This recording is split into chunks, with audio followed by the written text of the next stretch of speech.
here a little earlier, if you guys don't mind.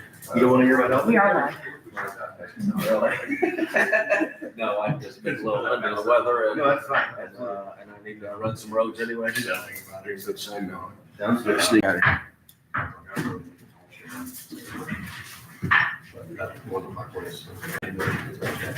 Great. So we have. You don't see the one, so. Okay, it's not hazard.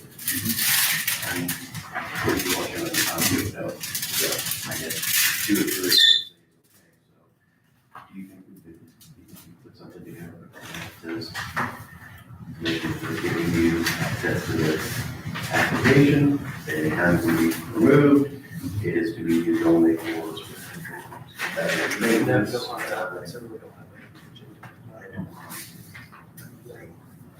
Guess since we're going to bring that on. State contracts that state highway.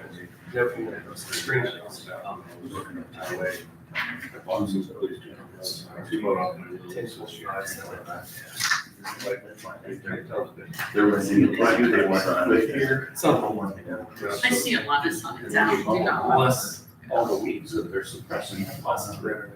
there's on six. Suppressing for, history eventually, all they're suppressing this. I'm trying to get ahead.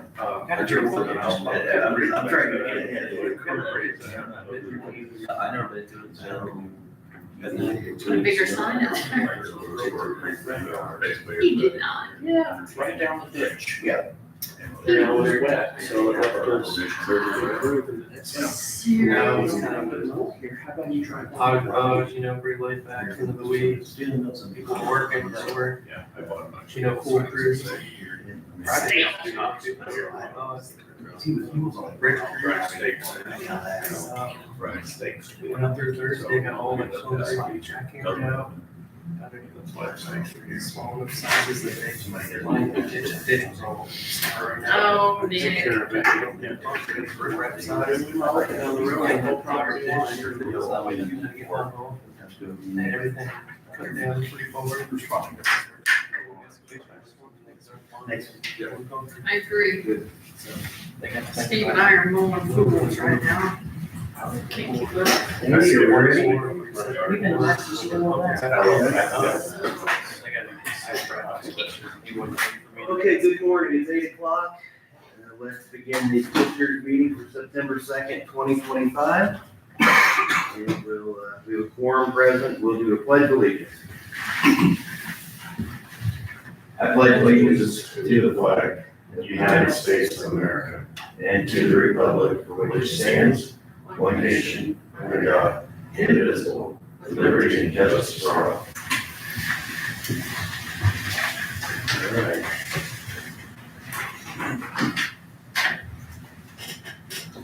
These yours? Those are yours, okay. All right, we have the minutes from the August 18th meeting. Anybody have any changes? No changes. I'll move that we approve. Second. All in favor, say aye. I, Aye, motion carried. Claims, any changes there? no, I'll move that we approve. I'll second. All in favor? I, Aye, motion carries. And then we have the payroll, same question, any changes there? no changes. All right, I'll move that we approve. All in favor, say aye. Aye. Aye, motion carries. We had a piece of mail here that there's going to be a hearing. It's a modification down at the River Center, looks like we all looked at that. We don't have any action to take on that.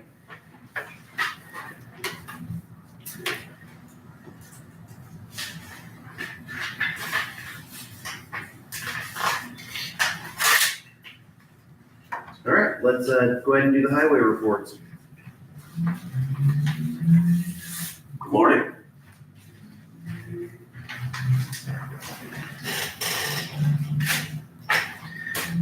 Alrighty, first of all, the Holland dumpster site, Judd Colette, he was the realtor that bought the Holland site, reached out to me last week and offered to sell us the site for $30,000. Actually, he said 35. I said, that sounds a little steep. I said, would you go any cheaper? And he said, well, I'd go down to 30. And then in order to do that, he would have the right to lease the rest of the property, which would be close to 3/4 of an acre, because we have like 1/4 of an acre, and for $600 a year. So that's the only thing I got on the Holland dumpster site. That sounds a little steep. What he bought it for, I have no idea. I ain't got a clue. I never found that out. I'm sure there is a way we can find that out, but yeah, so. Have we had any other options? Do it. Have you found any other options at this Not point? yet. I did talk to a couple of people, and we could put one on the Holland Council or whatever had offered to put one back there by their lakes or By the water treatment? by the water treatment area, yes. But we'd have to be driving past their maintenance area all the time and go through 2 gates and just, I don't know. And it'd be back a little further. We'd have to go back there snow wise. We'd have to grade it all off. And it just, I don't know if That's that's fine for a last resort. Yes. If nothing else comes up. And Yes. as far as the $30,000, I guess it doesn't even really matter what he offers it for, because we would have to get it appraised twice and take the average of the appraisals. I think that's most we can pay for it. Anything above a certain dollar figure, anything above 25,000 or higher would require resolution of interest and then appraisals that you can't pay more than the average two. So it's an odd thing about government, but at least county government, we can't just offer it to them. Even if it was 50 acres for $30,000, we still couldn't buy it. We'd have to go through the process, even if it's a great deal. So I think that it was, did he want the right to lease the rest of the property in perpetuity, like forever? That's what he said. I just talked to him over the phone. I never went down and talked to him personally or anything, so. So, Mr. Chair, if we were to get into a situation with him and we wanted to subdivide this piece, could we pay whatever the max is, right? Whatever we felt was agreeable, say it was $15,000, we bought the front quarter of it. I mean, could we do that? Do we think there's a process we'd have to go through for that too, or if it's under the threshold, we can just make Maybe it? if it's under the threshold, then you don't need to have the appraisal. So that would be a thing if because he has a desire for part of it, we have a desire for part of it. If he wants to split it, that might be more conducive to something that would actually happen. Okay. Does that make sense? I am waiting for Bless Brothers to give me a call back. They're in the process of purchasing another piece of property, and they said possibility they can sell us a half acre or acre, which is, I don't know if you know where Bless Brothers equipment is, just right across the road, right across 161. Okay. And then also there's another piece that me and Levi was gonna go look at, that somebody else has, but on GIS, it looked like it was pretty steep. Don't know if it'd work or not. So we're gonna go check out those 2 spots yet. That sounds good, thank you. Next up, equipment repair.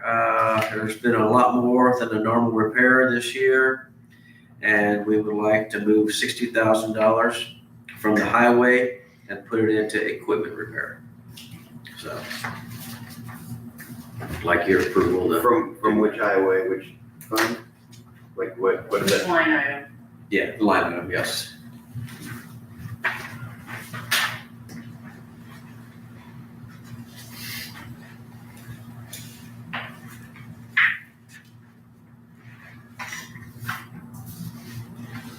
Are they doing an additional? Yeah, it's an additional. Okay, so it's not moving it It's from, not moving as an additional. I see. So what kind of equipment repairs? What did we had happen that we don't usually have happen? Just more trucks breaking down, a couple excavators that broke down. Just And are these things that we're taking outside of the county to get fixed, or are these the ones we're fixing in-house? we're trying to fix most of them in-house, but of course, some of them we do have to take out of town or out of house. But yes, Max is trying to do most of it himself. Board thoughts, questions? I'm okay with that, That's what it is. right? I mean, you know what it needs better than I. So. Okay, I'll move that we approve, Mr. Leakin moving forward with the request for an additional appropriation of $60,000. Second. Any other discussion? No. All in favor, say aye. Aye. Aye, motion carries. Okay, and the last thing that I have is, as far as the mowing, we've been getting several complaints as far as not getting their roads mowed quick enough, and they're thinking that it's not getting mowed at all and everything else. I've been thinking, even last year, I told Max, I said, we need to think about getting something else. As far as a side mount, what they used to have, which they used to have just one, and they have bat wings where you got 3 of them. Is there one that you could just have the wing on the one side? And I started calling around here last week, and we went up to Davis County and checked one out.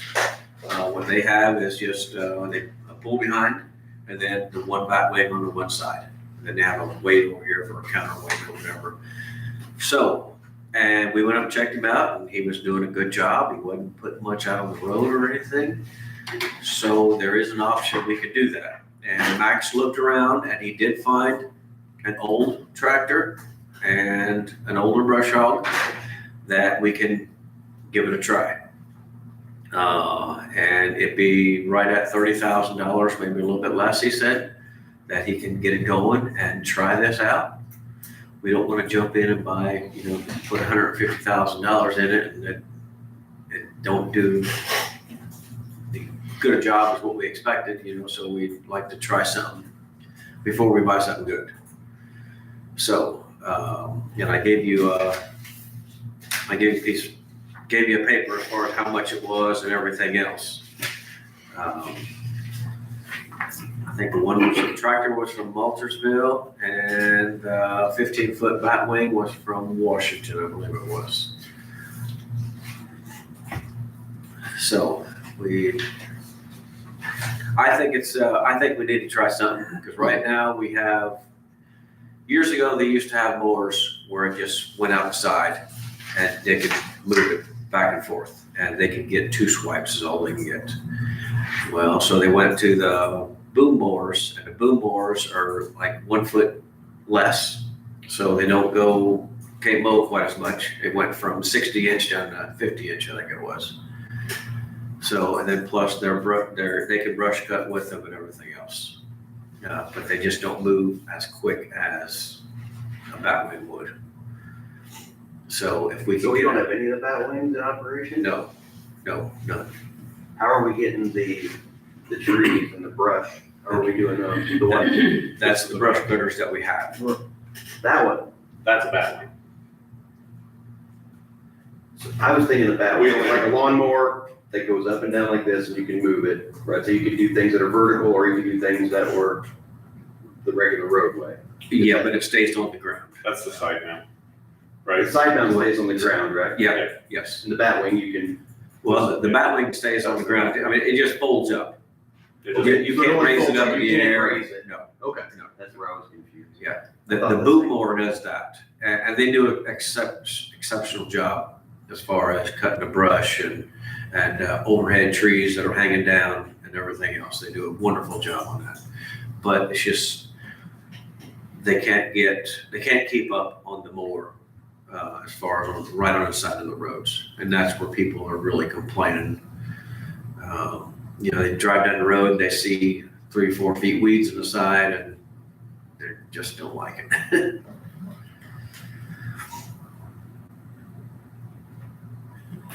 They're trying their best, but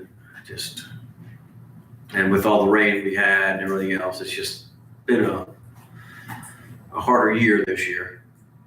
But and I would like to just get one and maybe just have one in the county, and then still have 2 or 3 boom mowers, and that way the one could keep up working in all the districts, not just in one district. So If we hadn't had such a wet year and things weren't growing like they were, do you think our current setup would be fine? they were still complaining, like last year, whenever we started taking District 1. We usually start in Madison Township and work our way up. And then we go back down and work our way up again. Well, usually by the time we get done with our second round, people up in Columbia was complaining because, it took a while to get up there on the second round with brush cutting and everything else. So this year he ended up starting the opposite way, started up there and working their way down. Well, now we're getting complaints down here because they didn't get down there quick enough. So and we have that in all three districts. It's just, we just can't get around quick Do you enough. think that it's as an organization for the good of the county, do you think it's good to pull one of your employees to do this once a week? I mean, do you think this is a better use of our resources? I really do think it would. I think it would, but like I said, I would like to try it before we jump on something and get something brand new. You good? Yeah, I'm not a huge fan of used equipment, but I know, just, I ain't either really, but Max is good at finding something decent, so I trust Max, so. I know it looks pretty rough, but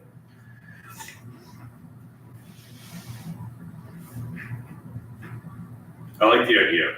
I think, I played mow with the Batwing out Celestine Highway, and I think he does the entire strip in one day, from end to end. He moves pretty quick, just hangs essentially half the mower off to one side of the road and off he goes. yeah, He he doesn't look as nice as when you use the boom mower, but if you tried to mow all that with the boom mower in a day, I don't think you could get it done. right, Even in all 24 hours. So. and that's why we want to just try something cheaper for now, just make sure it does work and, it may work differently on county roads, I don't know, but when we was up in Davies County, it looked like it was working pretty good. It was working really good. Yeah, I think it's a good idea. I think My initial thought was to not mess with it because it's nearing the end of the season. But I don't know much about this kind of thing, so I'll defer to the two of you. I think you both know more about machinery than I do. I think it's gonna go beyond the season to begin with. Yeah, would it make sense to wait and start this at the beginning of next year? We could, I mean, of course, you could buy this one that you found, but, right, find something in the spring and have it ready to go for beginning of the year. yeah, we could, either or. I just know that there's a lot of complaints out there right now, that's why I was wondering. I mean, if you think you need it right now, and that'll help. Where's the funding come from? He You said said you've got some of it in equipment already, Yes, yeah, enough to pay for it or not yes, enough? yeah, he has enough to pay for it. I'll defer to the two of you. If you support it, I'll go with you. I guess question mark would be when we buy used equipment, how does that work? Greg, you might have to answer that. As far as the price point is a small purchase. It's a $50,000 threshold. Okay, so we're good there. As far as used equipment, it's just that. I mean, you're buying used equipment. Same concerns you would have would be the same concerns county would have. Right. Yeah, I trust Max. If he thinks you can make this work, I guess I would support it. You get it out this year and then have it ready to go in the spring. And see how it goes, hopefully we can catch up a little bit this year and then in the spring, you'll have a full year under your belt to see if this is a viable option. And maybe we can improve the equipment. Yeah, exactly. I think your mowing season's gonna go beyond your mowing season this year. Right, What Sandy? I'm It's hoping gonna to be a do little is- bit longer than what you anticipate, so, Yeah. What I'm hoping to do is just get one of these and then have one guy from each district be able to mow it or be able to use it and be able to mow in their district. So just to help out the boom mowers a little more, and keep the public happy. Okay. So you're saying by doing this, you don't think that the roads are gonna be any worse, that the bridges won't get taken care of any, because those are more my priority than some grass on the side of the roads. If you think just taking one guy out one day a week or whatever it is, you think that's not gonna hurt the condition or safety of the roads, then Yeah, I really don't think it will. So I guess we really don't have to do much other than to give, just consent to proceed, and it sounds like commissioners. Yeah, Yes, yes, proceed. Okay. That works. All right, thank you. Appreciate it. I appreciate you, trying to take the public's concerns and trying to make a fine solution. All right. Oh, you need back, I forgot, sorry. Ms. Letter, come on up. Most of the time she gives them to me, but that's okay. Good morning. Good good morning. morning. So you should all have my agenda in front of you. Yes. So paving, CalCAR's got County Road 400 West between 500 South to the Huntingburg city limits completed, along with 1200 South from US 231 to County Road 500 West. And then Hickory Grove Road, the bridge that we had closed down for a couple weeks, that is now back open. We opened that on August 22nd, and the work there consisted of replacing the beams and a new concrete deck. So appreciate everyone's patience on that, especially some of the local business owners. And then the County Road 850 West concrete stream crossing, that's located between Old Road 64 and 900 South. That's a stream crossing that was discussed several meetings back, and we finally got a bridge crew at that location is working on that road. It's been closed for a long period of time. I'm not sure how long, but that stream crossing has been an unpassable area due to the condition of it. So the crew's down there right now actively working on that, and we should have that back open traffic here in a couple, 2 to 3 weeks. And then since we're on the topic of stream crossings, I wanted to bring up the County Road 1025 South. This one was previously discussed. This is between Holland Road East and 600 West in Cass Township. This is the one that it's in poor condition. The water's been running under the concrete, causing large voids. It's washing out underneath the concrete, and it could last a few more months. It could last a few more years. It's unknown, but it's in poor condition. One thing that was brought up at one of the meetings was to consider an alternate route for that to try to avoid the stream crossing. So I did take a look at that there. Here's a map that I just drew in an approximate road there. So a couple concerns I have with this here. One, you still got to keep access to this parcel and this parcel. This parcel, what it does is it goes on the other side of the road. So they just got a little triangular sliver here on the south side. So in that case, you would still need to keep this section of roadway open so they can get access to there and to here. Okay. And Get into here if Right. this process works. Exactly. Mhm. In addition to that, you're gonna have the funds, the costs associated with putting a new roadway in here. You can't bring it right out here, the shortest path, because there's guardrail in the way the embankment, it's a little steep right there. You've got a ditch here, a ditch there, you put some culverts in. You'd have to go through the right-of-way dedication for that. You'd also have to get surveying to get the Where would you need a culvert? You're just talking like a One miniature one just Yeah, for the small ditch. one here, small one there. So the amount of effort, the cost put to do that, and then you'd have two things that you'd have to maintain. I would recommend not doing that and just replacing existing concrete stream crossing. So you're looking here at, what was it, like $90,000 or Yep. something? Well, 90,000 was gonna be for like an arch span culvert, and then it was also a bridge was looked at, the bridge we would do in-house, and that was gonna be over 100K. So then the option I'd mentioned was just putting a concrete crossing, basically replacing it in kind. And that was close to $30,000, but we can minimize some of those costs too, that we can reuse some of the concrete, jackhammer it up and use it as backfill because there's large voids. And there's ways that we can get that cost cut down. Still get a good product that's gonna last a long time, But that would be the most cost efficient, would be replacing that stream crossing. Still serves its purpose as access. It's gonna be, like I said, the most inexpensive option that I could come up with. Time-wise, it's not a huge rush on it. It doesn't serve any homes back there. It's access for the farmers is what it is. But that road, it does go all the way through. It comes out to be that 600 West, I believe, that comes out on.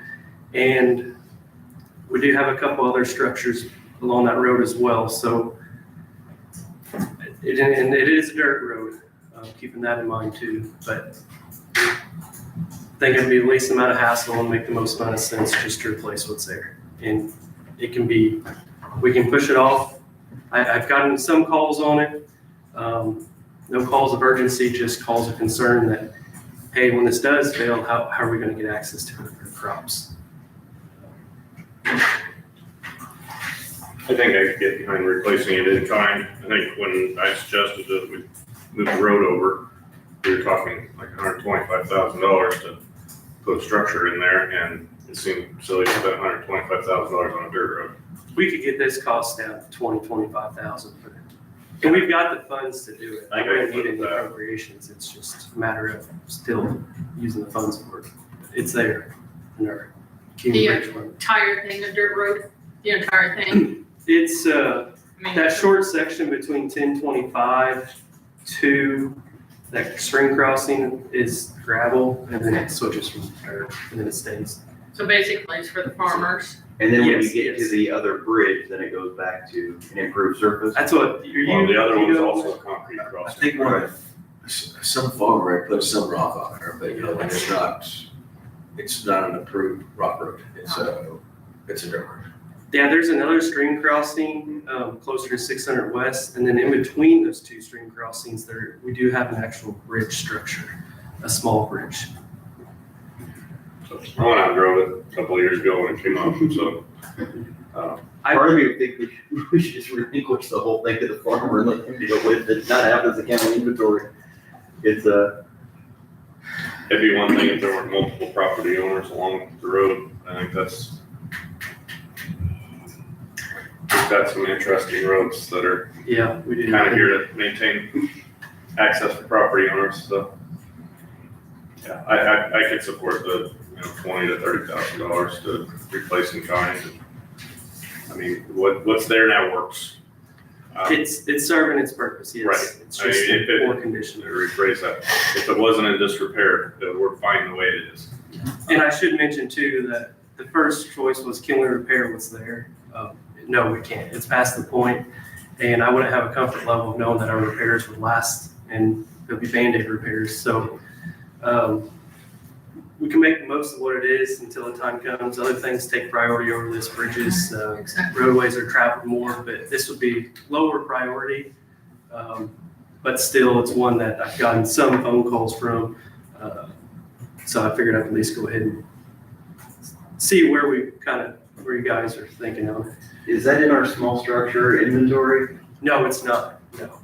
So this isn't one that Structure Point or whoever we have No. would come in and ever look at, so why isn't it, I guess? Why isn't it? Because it's not, it's basically a roadway. It's just through the stream. It's not over the stream, it's in the stream. So it's not spanning anything.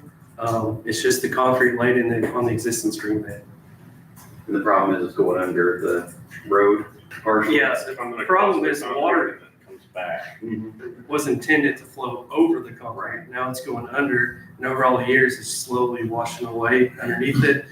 So there's close to a 3-foot gap that you can see all the way through. So in a sense, it's acting as a small bridge right now, unintentionally, but Is there I know I was kind of making light of it, but is there any reason to get it out of the inventory somehow? Or must we keep it in the inventory? we don't have it in an actual inventory of bridges or small. No, I'm talking about just the road as a whole. Or is that just completely ridiculous to get rid of a road? Well, I believe there are several landowners out or back in Yeah. there, so I don't know how that would actually work. We'd have to go through the formal process. I guess we could keep the road open from the other direction, I guess, what I'm getting at. If it's a terrible idea, please tell me. I'm spitballing here. That's, I don't see why that wouldn't be an option. And that was, I considered that, but I don't know what the access looks like as far as the farmers when they go in and out, if they don't want to go out the other end because it's more convenient to go out over the stream crossing that's in question. I don't know if their concerns are legitimate, but I do know that they use that, and they use it especially during the crop season. I'm sure now that I'm thinking about it, there's probably some unintended consequence that would happen if we close that off. People could still use it on the one end to get to that little square, they could use the other end, but there's probably people used to using it. Yeah, That would exist. yeah, and we would need to keep, let's say that stream crossing is eliminated entirely, we'd still need to keep that short section. Right. Because it's just the way the land lays and that crosses the road there that you gotta keep them from being landlocked, gotta give them access. Commissioner Stephen, what do you It's think? true, yeah, the landlocked thing is just what I was thinking about. That's what- It's not, Makes it a little, yeah, that's not an option for us. so, Proceed with the repair? I think so, yeah. I don't have a think we can schedule do for it. without it. Commissioner Oster, same? yeah, Replacing kind. Yes. Okay, you have our consensus to Sounds move good. forward with that, thank you. thank you. And then Crossvine Solar, so Are myself, we got some bids to open Yeah. at 8:30, so we'll have you back in a little bit. Thank you, sir. well, Come on down.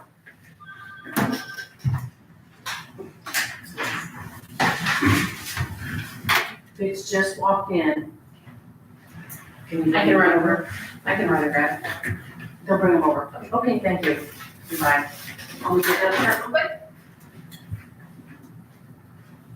Okay, while we're waiting, GIS data agreement with American Structure Point.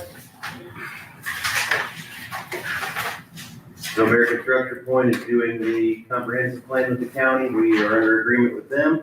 They thought they could use this information on the GIS, and we have to give permission anytime that happens. I'll make a motion that we allow American Structure Point to use the GIS information we have on a limited basis for the comprehensive plan.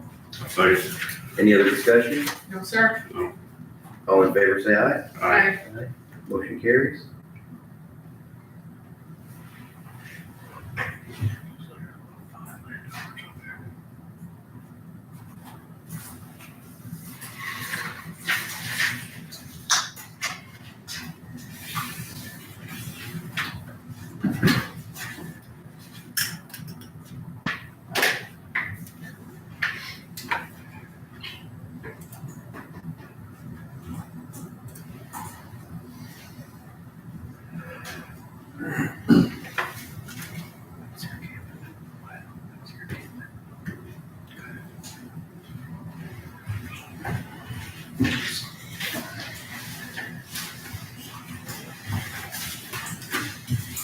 Good morning, Commissioners. Jenny Mott, Senate 15 Regional Planning Commission.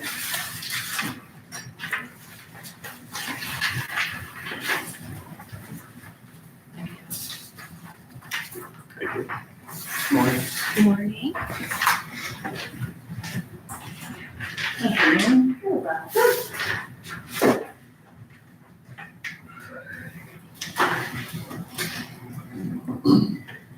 So the purpose of you being here today The is? purpose of being here today is to open bids for the HELP project for the owner occupied rehab. Okay, and do you have them or Mr. Schneider has them? I just have them, just got them. Okay, I have two bids here. First bid I've opened is for a Main Street Vernon address. This bid is for electrical upgrades. I received a bid from Gasser Electric. That bid is in the amount of $17,500. and that is electrical only. That is correct. Okay. Second bid I received is for a 37th Street Jasper address. That is also for Page 1. electrical upgrades. And that is from Gasser, just a moment. I know several. This is from Huntingburg Mechanical? Huntingburg Mechanical, and so was the first one. It just had Yeah. they're affiliated. So the bid technically on the first one, I'll correct, was from Huntingburg Mechanical. That's the bidder. And then Huntingburg Mechanical also was the bidder on this, and for that address, it is $16,500 for electrical upgrades as well.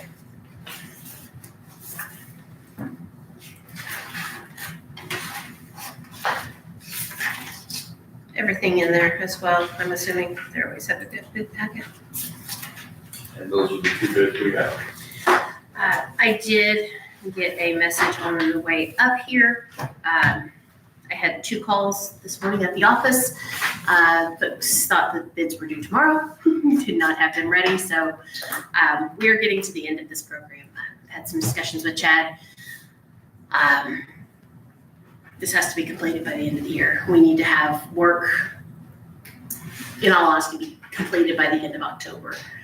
And we've not gotten bids. These have all been bid several times. So we're just striking out. You mean we have to have the bids by the end of October? No. You think the work needs to be done? Work, so that we can have it billed, Sandy can get the funds, and it can be, funds can come in, funds can go out, and yeah, So work has to be done and the bill has to be paid by the end of the year. by the end, yes. Yeah. I've talked with Sandy to go ahead and get on the schedule again for a month from now. And that'll be our last push, unfortunately. We've had reached out to media, and there was a story on 14. I've gotten a few calls from that, but nothing has panned out. So I have begged, borrowed, plead, everything. And you have plenty of projects, just not enough bidders. Just not enough bidders. Everybody has said we are beyond busy.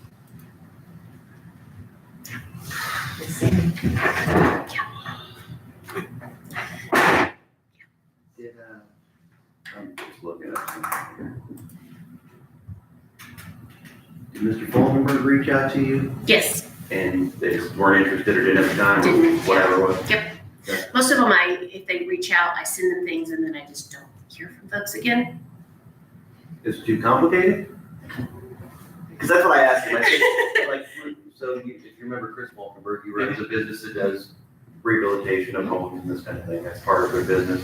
And I said, could you please give it a look? Yeah. He said he would give it a look, and I said, let me know if it's too complicated, if Jenny's hard to work with, I said, if it's anything. Just if it's me, let me know. Just let us know whatever the situation is, that way we could do it better Yeah. or different, and I haven't heard anything back on that, so I don't know what the hang up is, or if it is just that they don't have the time. to Don't do have the work. time, don't have the resources, don't have the whatevers. Yeah, I think that's a lot of what it is just don't have the manpower to get things accomplished. I mean, I am happy we're getting a couple more done. Yeah. With the property on, I don't know if you'll know these well enough, but Yes. on like 9th Street and First Street, there's a couple and on Terrace Avenue actually, there's 3 roofs. So we had some success early in the program with some roofing. And is there something wrong with these particular? There are 2 roofs that are in the program, that are a roofer that has bid on multiple projects over this. It is a specialty coating of roofs that he does not do. Mhm. I will be 100% honest, I don't know what that coating means, how involved it is. But I have talked with him, it's just something he doesn't do. And the only folks that he knows about that do that is out of Evansville. So, one of the roofs in Ferdinand, I think it's 9th Street. It's when you get referenced. Mhm. It is a little more involved because it's a very tight lot, not a lot of access, and it is a very steep pitch where you're gonna have to bring in machinery and to be able to get it. It's not just throw some guys up on a roof and take it. It's gonna involve quite a bit more. Okay. So, we can put these, back out again for a couple weeks because those 2 that had called in this morning and said they had it ready except for the bid bond. If we want to try it again in 2 weeks and maybe push a few more through, it's up to you. And our other option is don't take any more bids. And leave a lot of folks without work done at all, yeah. Yeah, I definitely say if that's our only option, if you look at the timeline, we should give it the 2 more weeks or the first, you don't even We think can that the go first meeting in October, you think it's too late? We could do it again. I think if we would push another one in 2 weeks, I think those that have had a chance to look at it that maybe just couldn't get it together with the holiday, I don't know. I'm trying to give folks the benefit of the doubt with it. But if Sandy has space that we could try again in 2 weeks. Same time, same channel? I mean, if there's people that called you today, if they're gonna put in bids, we get 1 more done, 2 more done, Yeah. that's better than not. That's no more, This yeah. is in my opinion, this is a rare opportunity for our local people.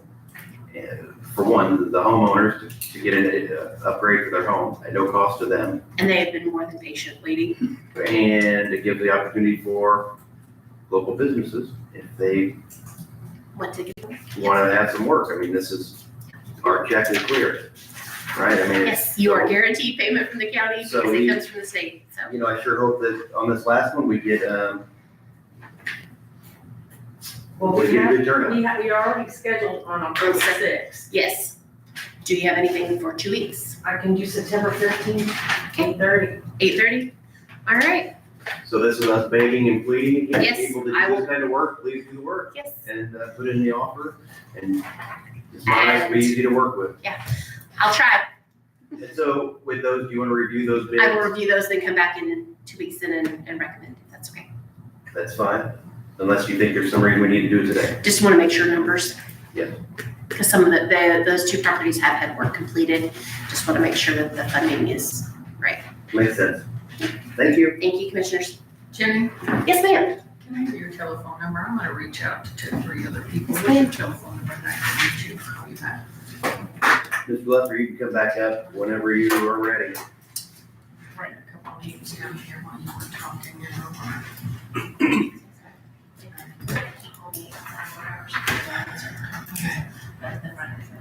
All right. Okay, so the Crossvine Solar, that's the solar project that's already been approved. I wanted to meet with those project team members, especially since they were bought out. The ADS is the current owner. They bought out BP sometime last year. So we sat at the table at the highway department, myself and Donnie did. They brought several individuals. One of them flew out from California. One of them came from Michigan. So they had a pretty good showing, a very productive meeting. They're pretty happy to have that meeting. And for the public, this is the one that's located off 231 Yeah, near the it's, airport. yep, to the kind of the west and south west of Huntingburg area outside the. Not to be confused with the Duff project, Correct. which is This is a separate Close. project from Duff. Yes. So anyway, they mentioned that they plan on having an open house sometime in November this year for the public to come. So I said everybody can keep your eyes out for that. More information to come at a different time. And then this and kind they of. did send emails, I believe, and mail to the commissioners. And for the public, just to say that if you want to contact us, they have an email address at crossvine@aes.com. If people want to email them, and that they are, the amount of production that they're planning on having, they're saying their capacity could be enough to supply the equivalent of approximately 14,500 homes. So it's going to be a substantial project, and Yep. just wanted to put that out there. The main part of construction is planned to start next spring, 2026. You may see them doing a little bit of work later this fall, which will be the pre-seeding, which is the fields will all be cultivated. So they go in, apply the seed so it can start growing. And then they got about 1 acre of trees to clear. But outside of that, the construction won't start till next year. So. And then Was there any concerns? none. They seem like a good group of individuals. They were very clear that they want to be transparent with the public on it. Make sure they've got someone that the public needs to reach out to and have questions. They'll have a contact person. With them wanting to do the open house, that was a just public relations seemed to be important to them. So No concerns from both ends. We had a lot of loose strings, things that, loose ends to tie up with them changing ownership. So get all that worked out and make sure we're following the road use agreement. Shouldn't have any issues. And again, for the public, this isn't a county project. Our job as commissioners are to protect county assets such as the roads, the ditches, the safety Exactly. of the area. So that's what your main concern is, right? What Exactly. you're working on. Yep, correct. Then I wanted to bring up the potential, and I will say potential closure of County Road 250 North in Ireland. First, I want to say thank you to the public for providing the feedback. I received quite a few comments on Facebook, emails, phone calls. Excuse me. And I also talked to some individuals in person. So that feedback is important, and it is being taken into consideration when analyzing the closure. So I want to take some time to review all that feedback, and there's other things to take into consideration as well. The plan is to provide a recommendation at the next meeting. I will say it's nothing of urgency. If this happens, like I said, it will be part of NDOT sidewalk project, which is planned 3 years out. And again, that may not even happen. Anything could hit the chopping block. But they are working on the design right now. So if we would close this, it needs to be incorporated into NDOT's design. That's why we're having these conversations early on. But yeah, I'm hearing it both ways, kind of 50-50 right now. I don't want to say which way I'm leaning yet until I look into it more, but we'll see. If public still has more comments on it, please reach out to my email or give me a call. So. Did you get the impression that most people thought this was a county project and not started by NDOT? I had a couple wanted to know where did this stem from. So I had to explain that it's only came up because it could be incorporated with an NDOT job. So I did have to clarify that. Yeah, we didn't go looking for a road to close. Right. No, Because I think the people that contacted me, that was kind of the theme I got was, why is the county wanting to close this road? And I'm like, it didn't originate from the county. This was NDOT asked us to look into it. But I don't think the article on the Free Press kind of made you feel like it was a county project. So the county just doesn't want to turn a blind eye to the possible closure there if it is beneficial to the county and Right. the traveling public. So it's something that if NDOT is willing to include in their project, and if they brought it up to us saying, would you be open to this idea? We need to at least look into it. And then that started with the public's feedback. Because one of the main things people brought up was what wrecks are occurring here. Normally, if you're making changes to an intersection, it's because it's being stemmed from wrecks. We're not seeing a lot of wrecks there, which the public has a good point when they mention that. But I want to look at the full picture. So I mean, somebody discussed it with the state police or with the sheriff's department to verify that there aren't wrecks? I've got access to crash data. I can look back for the past decade and it'll say any and all crashes that occurred there, why they occurred. I can look at those police reports. So that's one thing I'm doing right now. I'm with him. I was hoping, in all of these kind of projects, you hope that 99% of people want one way or the other. It seemed like half of them think you're really silly if you close it, and the other ones are like, it's a terrible idea to keep it open. That's just the Facebook comments that I saw. There's probably 30 of them. Yeah. I don't know, man, but it seemed like There's quite quite a a few. And then the business owners, they definitely wanted to have a voice. So a couple of them talked to me in person. So I appreciated them reaching out. Oh, absolutely. Any questions, comments on that? Yeah. Okay. And then last but not least, the roundabout at State Road 162 and 64, commonly known as Brettsville Junction. I do have a meeting set up on October 8th to discuss with NDOT and their designer to go over ways to minimize impacts of traffic and maximize safety and mobility. So that's been a project that's been known about for a while. I've heard some concerns with what the traffic on county roads is going to look like, and I have the same concern myself. So voicing that concern to NDOT and making sure we're all on the same page. But to avoid against that concern though, they say that it will never close 100%, correct? That's all. correct. The current, design's not 100% finalized right now, but it's getting close. And with the redesign that they did, which is the reason why the project got pushed back a year, the redesign allowed for 2 lanes of traffic in each direction, in all directions to be maintained, which is the current traffic flow right now. So that doesn't mean there won't be delays, because flow through there will likely be slower. And there may be times that there could be a signal that needs to be put up for a short time period. So regardless, there's going to be impacts to the county roads with an increase in traffic, even if folks just want to avoid the area just to avoid it. So there won't be, so my understanding is there won't be a need for an unofficial detour because they're not closing it. Right. But I still want to say, hey, no unofficial detour, but it's still going to have, it's going to be inevitable. We're going to have an increase in traffic. So what can we do to help that? This is similar to the Ireland situation where when it is brought up, I hear people, half the people think roundabouts are the best thing they've ever seen. Once you get used to them, it's wonderful. And the other half think, what kind of an idiot would come up with that kind of design, right? That's, You get the same feeling that it's all, you're always going to see both sides of it and hear both sides of it. And that was one of the comments we brought up, was put a roundabout at the 250 and State Road 56 there. So that'd be a whole nother topic. Oh, another I don't think I subject. favor that one. So that's all I've got. Anybody have anything for? Nope, Nope. thank you. All right, thanks. Thank you very much. Recorder McFerrin. Good morning. Good morning.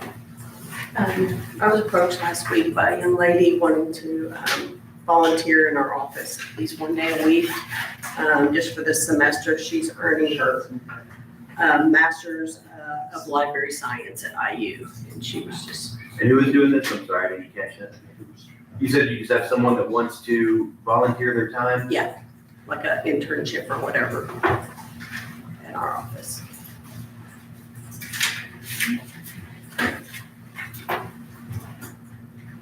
And what kind of times would they be doing this? She said 3 or 4 hours, one day a week. And it would probably be more on our schedule too, because we have to make sure we have a computer open that she can work on, so. Is there any issue that you'd be aware of, or about any liability of She that? works on the computer, we just have to have permission to sign it, since she's not the county employee.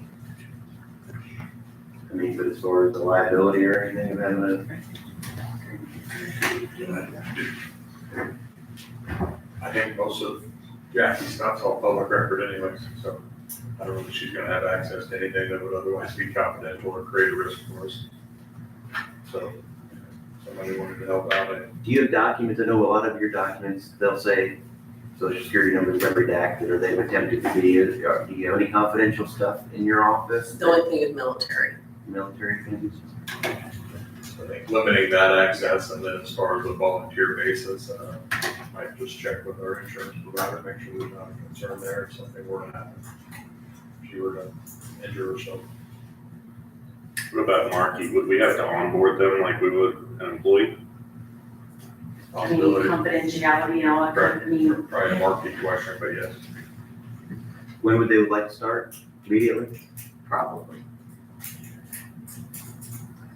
How about this, if she gets the blessing of the insurance people, gets a blessing of Markey, approve it? I appreciate somebody wanting, if there's zero cost to the county, and you're gonna get something of value from them, and we can give them a service by letting them learn from us, I don't see a problem with it overall. So I'll make a motion that we approve, the recorder, volunteer, at approximately one day a week for under a full day, pending that the recorder talks to the human resources and insurance people and gets approval from them. I'll for second. just this semester. Or And for the rest of this year, right? You second? I did second. Okay, any other discussion on the issue? No. All in favor, say aye. Aye. Aye, motion carries. Thank you. Thank you.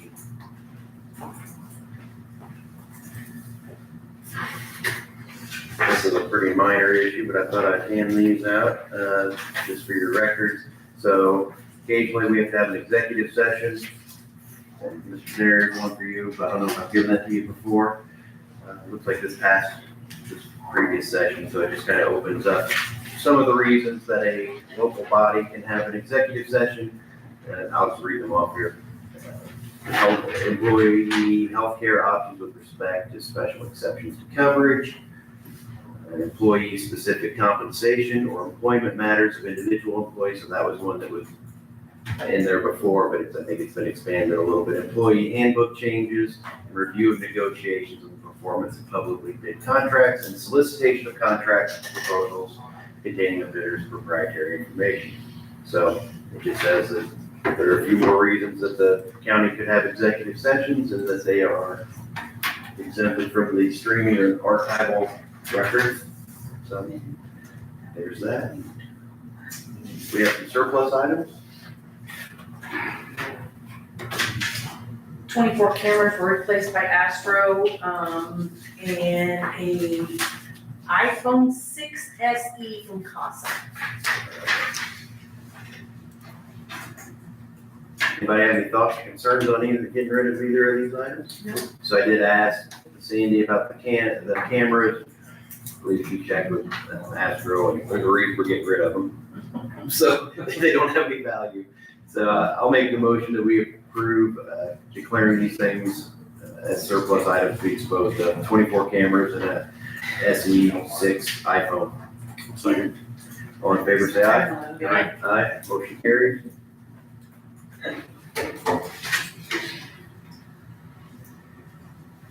So the regional sewer district appointment, so we have a regional sewer district board. They've been pretty inactive lately. Our consultant has recently sent out an email update to the members of that board. Did you receive one, Ms. Moore? Who they come from? It should have been from Clark Dietz from Heath. Oh, yeah.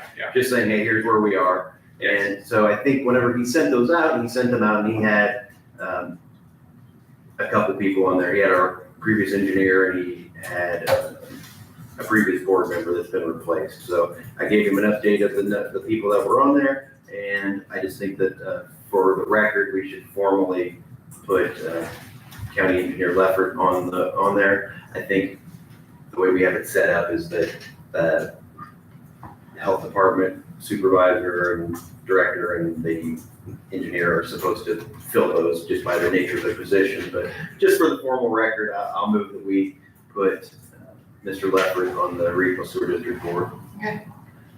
Second. All in favor, say aye. Aye. Aye, motion carries. So just as an update to the people in the room, I guess, in case you're not aware, we have a couple minutes before the next agenda item. We are in the fundable range with the State Revolving Fund, Indiana Finance Authority. They,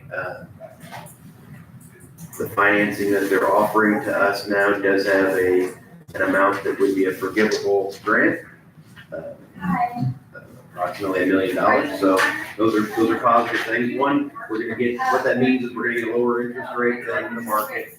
And we would potentially have part of our grant. If we are able to-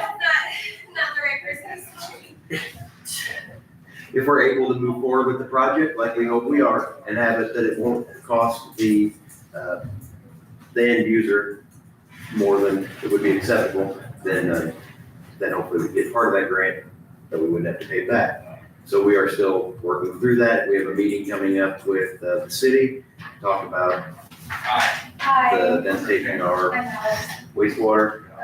The city can make the project make sense. So that's the gist of where we are. It's a project that still has a lot of hurdles, but we're trying to make it happen because we think it's important. Anybody have any questions on that? Okay, it's about 9 o'clock. We have the property in DuBois, the Rob Slotin property, and the health department is here to give an update. I just sent pictures to Jen, right? I was gonna say, just for the board, I did drive up there Sunday. And did you drive up this weekend? We just too? went up there this morning, This morning, okay. so and I'll I take- sent you guys some pictures in your emails. Okay. But yeah, Mr. Sloan was there, he was actively working on the property, but I took pictures on Friday and I took pictures today, not much has changed since Friday to today.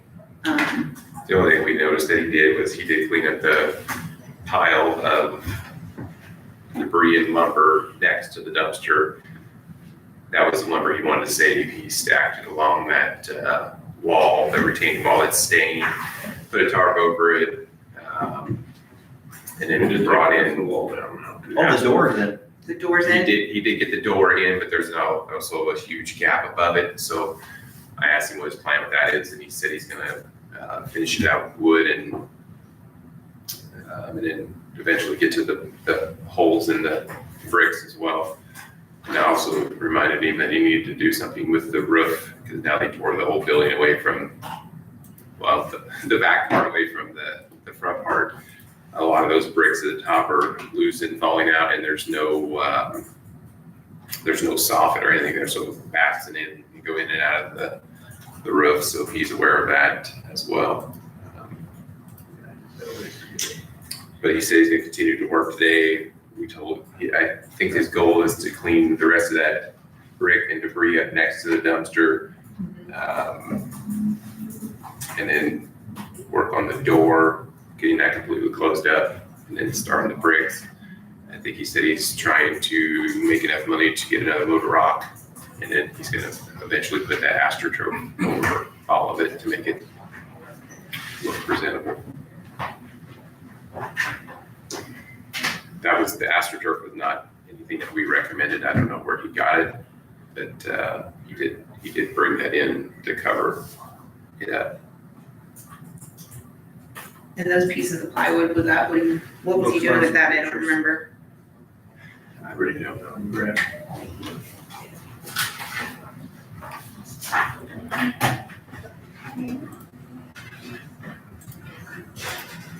So it's So he, better than it did Sunday.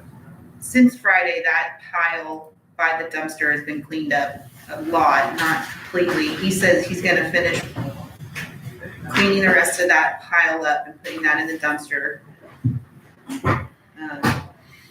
today.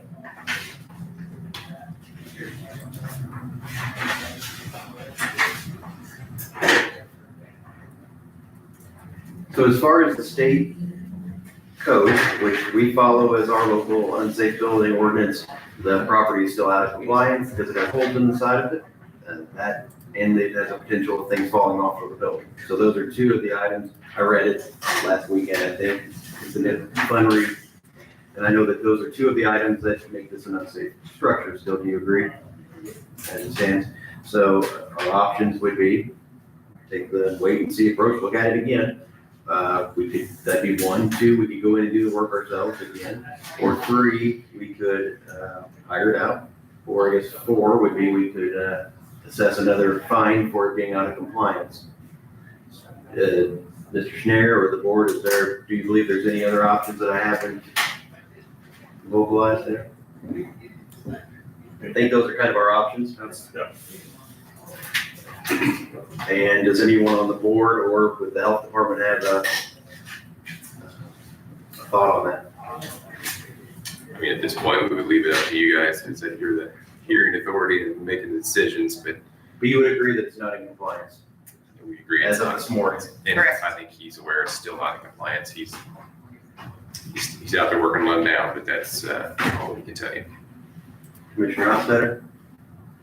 I think we need to keep our contractor on speed dial to be ready to go finish the job for him if he doesn't finish it.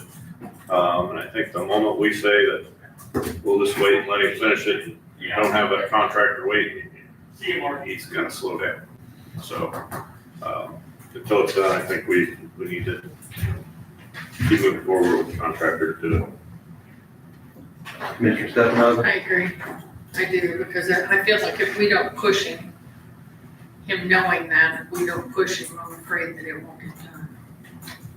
I mean, he's waiting to the very last minute till you appear again to us and to get the work done. I mean, he knew that it was gonna be brought up this morning. He probably knew that you were gonna be there, so. Yeah, I've been communicating with him since the last meeting, asking, for updates and, Right.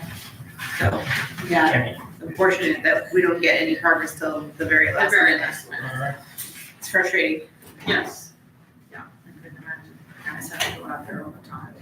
I think, I hope we do, we need to keep pushing. I'm grateful the door's in. Yeah. That was a big improvement Yes. from Sunday till today that I'm like, no, the door isn't in. He even sent us a picture of it last time. So I was hopeful for that. So that's good that that's in. Yeah, Getting brickwork done, that Maybe a I'm challenge? worried about up on top, because I saw, I mean, there's probably 3 layers on top of that building up there that's, the There's, brick is not secure. there's 0 mortar left in it. Yes. He's gonna have to Hey, if he sent us, tuck you it know, a all back contractor, in. Right. that said, hey, this guy's gonna do this work, but he's not free until, you know, a month from now, whatever it may be. I mean, that made me kind of happy knowing that it's gonna get done in a month. if you recall, he had a contractor that was gonna do the work by a certain day and it didn't get done. And then it was, the next meeting, it was supposed to be done by Friday and it didn't get done. Right. So we have had that from him and it Right. didn't get done. Part of my thinking is, it's not ideal for us to go out and do the work ourselves, either by contractor or by our own Right. staff. The only thing I was thinking is, we find him every meeting until it's done. I don't wanna operate that way, I don't like it, but this is wasting your time, your gas, county resources. If we put $200 on it this meeting, it'll be 300 next meeting, it'll be, we just keep going until this gets done. This isn't a joke, this is a waste of everyone's Yes. time. Right, time, Yeah, we've spent an immense amount of time on this one. exactly. Every time we have to drive up there and the hours it takes away from us doing our other jobs, it's not ideal. So to your point of keeping the guy on the speed dial, I think keeping the financial pressure, that would maybe motivate, that would Yeah, motivate I most don't people. disagree with you. I think that's a fine idea, fine approach to it. $100 fine this meeting, it's still out of compliance to encourage him. And then if it's not done in 2 weeks, we do it again. We double it or whatever amount we think of at that time, we can't tell the future. Would the board be on board, along with that? Sure. Mr. Schneider, does that seem like a legal way to proceed? You can issue a $100 fine for remaining to be in non-compliance still after all this time. And address that fine again at a subsequent meeting. Again, I don't think $100 is enough to harm someone, but it is, in a significant way, but it's an impact. And just the idea that they know that it'll be coming again. Because enough's enough, let's don't wait, I don't wanna be a board that wastes our time on this. The public needs to know that we're serious about unsafe structures. So, I'll make a motion that we, assess a $100 fine for Mr. Snowden for the property being out of compliance. I'll second. Any other discussion? Any other discussion from the health department? All in favor of the motion, say aye. Aye. Aye, motion carries. So, As a clarification, that fine will be due within 30 days of today's hearing date, correct? yes, sir. And then you'll I will send do another update in 2 weeks. Well, sorry, no, I'll send that out. The $100 fine notice. Yep, we'll do the same thing in 2 weeks. With 2 weeks should be time to, You For don't him. have to give them 30 days. Because I your think next we have a meeting's gonna be minimum. within 30 days. I think we have a minimum of 10 days we have to give somebody by I'd the. have to double check it again. On our last one, they were both 30 days, so I'm trying to remain consistent. I'm fine with 30 days. If somebody can come up with $100 in 30 days if they have a governmental fine. Yeah, for the board, notice to the previous fines and assessments have gone unpaid. They are now on his tax levy. Right. And that will be addressed then on September the 15th as well. And Mr. Schneider, you take care of the notice Yes. to the owner? Okay. What's the next time? Next, commissioners, 9 o'clock again? September 15th. I could put it at 9 o'clock. Thank you. And if this is a I appreciate you coming in and you doing this, but if it is, I mean, it's probably taking, you know, by the time you come here, you wait and you leave, it takes an hour and a half of your time. If you wanted to call in, you're welcome to do that, or if only one of you wanted to show up, or if you both want to show up, I'm just saying, just, I don't think the board will take exception to, you know. Okay. Thank you. Thank you. Thank you.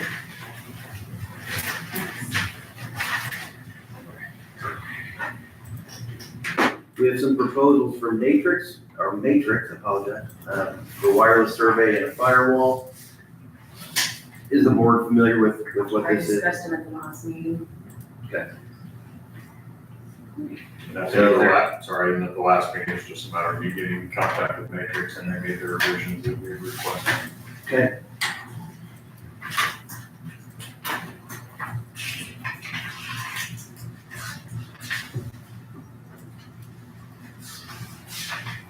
Looks like there's only a place for a single signature, that we're authorizing them to proceed.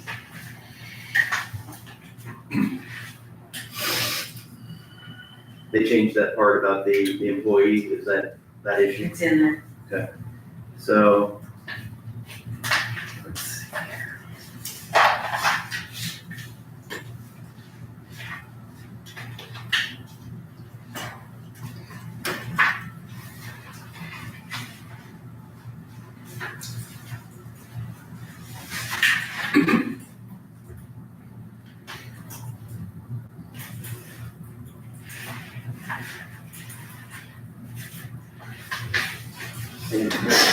Issue here, or am I missing something? So this one appears to be, it says wireless site survey, that one says firewall, those are the two issues. So when it comes to the signature page, they both the exact same. I think these are correct. So you might look at it and make sure we are signing and approve the right things. I just printed it off for him.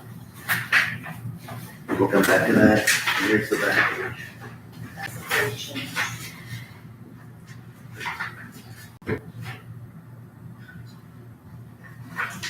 Let's go ahead and talk about the Deaf Solar Park subdivision. Whoever's here for that, please come up and introduce yourself and. Morning, I'm Nate Van Ringdonk, Indiana licensed surveyor, working on Duff Solar Park. So we have a subdivision plat, dividing a parcel, for a substation for the solar park, so, yeah. I'm here representing, Westwood. And who is Westwood? Westwood Professional Services, engineering firm that's working with EDP, design and the survey.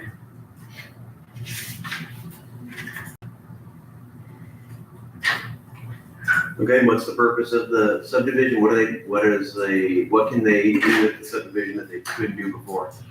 They're splitting it into two parcels, and one parcel is becoming the substation. And this is a piece of property that they bought from a landowner, and this is one of the pieces that they own. Many of the other pieces are pieces that they leased. Yes. Okay. And has the board been given a copy of the lease to review, or as a surveyor? I don't recall from my review of what I came up with. Do you guys have a comment on what they have? Has the board reviewed it, or did they? Okay. Ken Grossmer, County Surveyor. I work with the surveyors out in the field a little bit. Yeah. Yeah, I just don't really have a problem with the plat other than when we require, when the plat comes in, we require easements around the property on the interior. And there's two lots, right? So there's a middle lot line, 10 feet on each side of that interior lot line. We require easements. Okay. Just like I have here on this plat. So that's probably the only thing I've come up with. And there were no easements on the plat that you submitted. Okay. And without knowing what they were doing, sometimes people ask for a variance because that, especially that interior lot line, if they're going to build across that. So not knowing what they're gonna do or what structures you're putting on there, maybe you need that interior lot line or maybe you don't. So I think we need to talk about that. Is this an access easement? Sorry, I'm also a EVP, I'm just not for the surveyor's office. This is like an access easement to get to the parcel? That kind of easement? No, I'm okay with that. Public utility and drainage easements around the plat, on the interior of the plat. Okay, And that's a tier lot line. okay. Is that gonna impact your buildings? Or are you okay with that? That property we would be, yeah.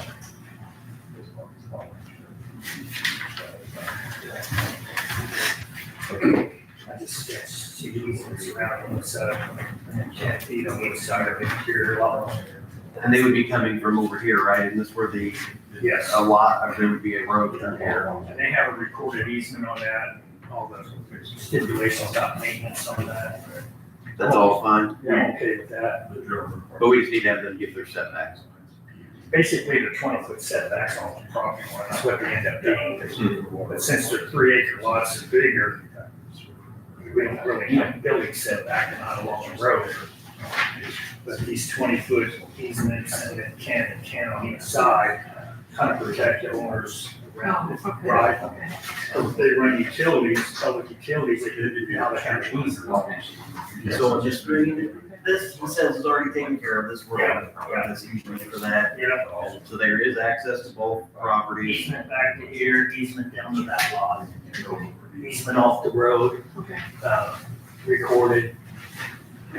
Have they followed the process how we normally do it, submit it to you? Yeah. Who do they usually submit it to, the engineer or to the surveyor first? It goes to Sheila first, and then she calls us, and sometimes I get a direct email too, Sheila forwards it to me.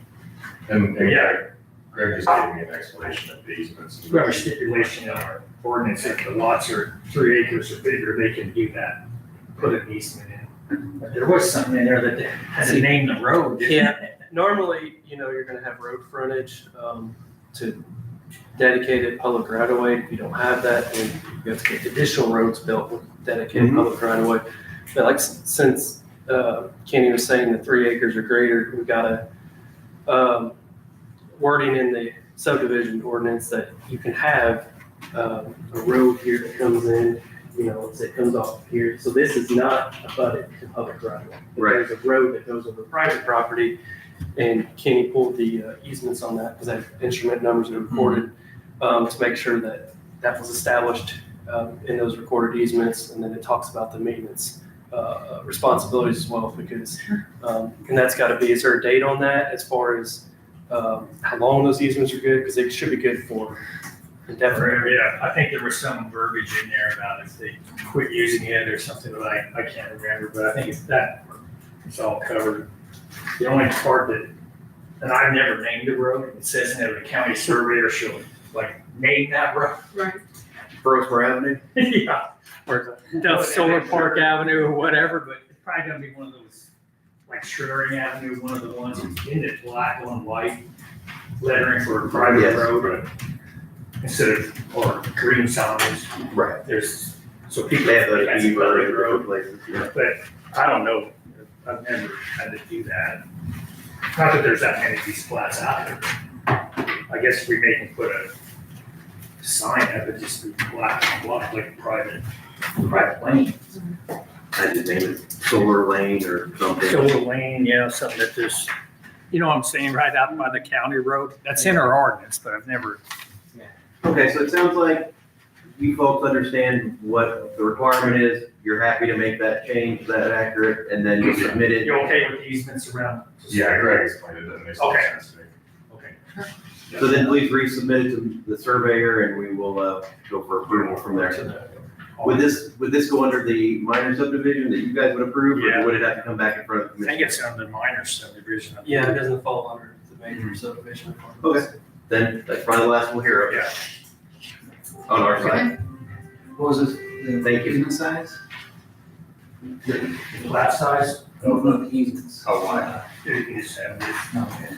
It was 20 on the outside and 10 on the interior. So is this the one we were talking about? Yeah, that's what you just gave it. And then do we need to the main road? Can you show that on the plan? don't need to show it on the plat. So good to know. Uh, So regarding the matrix, firewall and the on the highway or. survey, is the board okay with signing those once the documents are put in? Yeah. Go for the plan. So, I don't know if we made a formal vote on it last time, but we haven't. We'll say that we will accept the bids for professional services for Matrix regarding both the firewall and the survey, Wi-Fi survey. I'll make that motion that we approve those. Any other discussion? All in favor, say aye. Aye. Motion carried. So once we get the documents complete, that can come down. Go for the plan. We're a little bit ahead of schedule, but I don't think anybody will mind if we allow the assessor to come up and give a short. Good morning, Angie Easter, West County Assessor. I'm here to ask to hire a temporary position next year in 2026. I have my first deputy, Jackie, is retiring at the end of the year, and I would like to hire someone, a new hire for her, but I'd like to hire her before, whoever, the new hire, before Jackie leaves, so she can get, whoever I hire can get trained, get at least one of the level 1 certification, and just to make the transition easier, because the end of the year is really busy and we've got holidays. Yeah. Ms. Brooks, would you guys mind going in the hall? Or all of you? You're too loud. Sure, thank you guys, appreciate it. So, I apologize. that's fine. So anyhow, So have you had in your term, have you had to hire someone that wasn't certified, or have this been staff that they were certified already? well, no, they weren't certified before they got hired. And so you hire them and they do the training, they do the class, The classes, Classes yes, on- to get the while they're an certification. employee. Okay. Right. And that would And be kind of what you're wanting to do here, you bring somebody in that you think is qualified, that can get it, and they will just, work hand in hand until Right. they take over. And they can do it online, so it's not like they have to, they can take the classes online and all that, so it's just, because it gives them such a good foundation for the job that I really like for them to get that as soon as they can, whenever I have a new hire. And, it can be done online, they can, kind of study throughout the day and then take the test, They do have to leave, they have to go to Indianapolis for a test, but it's just a one-day thing. So it's not, so, my best case scenario, or, what I put in the budget was to hire someone possibly early September, depending on, I can find somebody, but I put that in the budget, so, to get them trained. You think the current employee is retiring when? End of the year. In 26. Oh, the end of 26. She wants to do this in Okay. 26. Okay, this all In makes sense, 'cause I was thinking, you don't have a budget now, if she's leaving at the end of this year, that's not gonna No, work that's out, why it doesn't we're matter here where you now. put the budget. Okay, yeah, this sounds, She put this it all in sounds. her 26 budget, but And they did they did approve it it? pending your approval of this position. Yeah. So they approved the funding. Was pending your approval of it. Right. Yeah. I think this is exactly what we wanna do, we've been doing this for the whole time we're here. Yeah. You want your new people to learn from your existing folks. Oh, yeah. It just makes makes a better transition, because Jackie is really the only one that does her job, and it'd be best if she could have the time to train. Because I know that was one of her complaints when she took over this job, she goes, I just didn't really have enough training. Exactly. Because there's just so many different scenarios, that happen with like deed transfers and plats and, Sure. all that, annexations, and, there's all kinds of different things that, it's not stuff that the average person's gonna know either, so. Anyhow, so that's why I'm here. That's great. So I think is anybody opposed to creating this? No. Okay, so we need to create it, I think we'll be okay to do that, and I think it sounds like the funding will be in place if we do, but we probably do need some specifics so that we know what we're getting into. So how long would this person, be? It would actually be pays, about $14,000. So how long is that? Starting like September, or that would, if I would get someone in place like the first full week of September. I think I figured after Labor Day. I Is think the that's- board okay with just saying that she can hire a person as a temporary position to shadow the existing employee in the office with as long as that person does not exceed the amount of $14,000? Yes. So that could be, if she pays them very low, they could stay either longer. If she pays them higher, it would be, Right. but we probably have to have a max per hour pay that we approve, correct? There'll be a- I put that in, I budgeted it for like the third deputy pay, like what the third deputy is getting. I think that is specific enough then, because that has a cap then. It'll be a coma 3. Yeah. Okay, I'll move that we approve the DuBois County Assessor to hire, would create a position for a temporary position in the assessor's office at the level of third deputy, which is a COMA 3. They can work as many hours, not as long as their pay does not exceed $14,000. A second. Any other discussion? And this will start September 2026. Correct. Okay, Or, that's the earliest. Sure. That's the earliest. it would that's your goal. Right, you know, Alright. just depending on when I find the right person, so. Sure. Cover letters. No more discussion? Good? All in favor of the motion, say aye. Hi. Aye. Anyone opposed? Motion carries. So I would just ask that you probably talk to Marky too, just to let him know that I'm sure he watches the meetings and. Yeah, I always get a hold of that, you know, before I even do any kind of posting, which would be a year from now, so. Thank you for being thoughtful of doing this. A temporary third deputy position? Yeah. Because they would come in as third deputy, And then that. even though Jackie's first, but that one would come in as third. And it will end whenever they are hired full-time, hopefully. Yeah. Right. Yep. Thank you. Thank you, Mike. Thank you.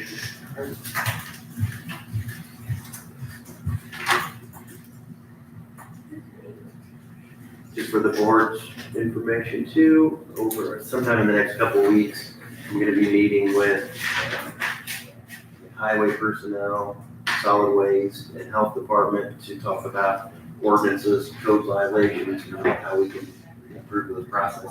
Because, you know, it's been in the media to hear that what we've been doing with those the last couple of months, and I think we can probably improve those processes a little bit. I think, for example, the trash ordinance, I've talked to the county attorney a little bit. I think it can be tightened up, and I think there's gonna be improvements that can be made, so we're just gonna have a quick meeting on that. And as we talked about at the last solid waste meeting, there's software that could be used by the people that are doing these enforcements that would help streamline that a little bit. Of course, there's a expense with that, so we're gonna be looking at that and maybe get a presentation to see how that works. Sure. That's it. So, our next item isn't until 9:45 for health insurance. I'm sure we could move that ahead if we need to. And Mr. Leopard, if you need to go, you're welcome to. Okay. I mean, I don't know that we have any other business for you. Do you have any other business for the board? I do not. So you're welcome to go do your thing. Does anybody on the board have anything that, not yet. Anybody on the board need to have any issues to bring up, or should we go ahead and bring Mr. Rhodes over? I have one thing, we had a Region 15 meeting this past week, and we had a guest speaker. I just want to make sure I get the loan thing correct. There are disaster loans available to Du Bois County residents at low to no interest, and you apply by going to sba.gov/disaster. So that was due to the storms in June. If you had damage and need a loan to put on a roof or whatnot, you can go apply for these loans. So, okay. Just want to mention it so people know it's available. Nice. Nice. It's the SBA disaster loan.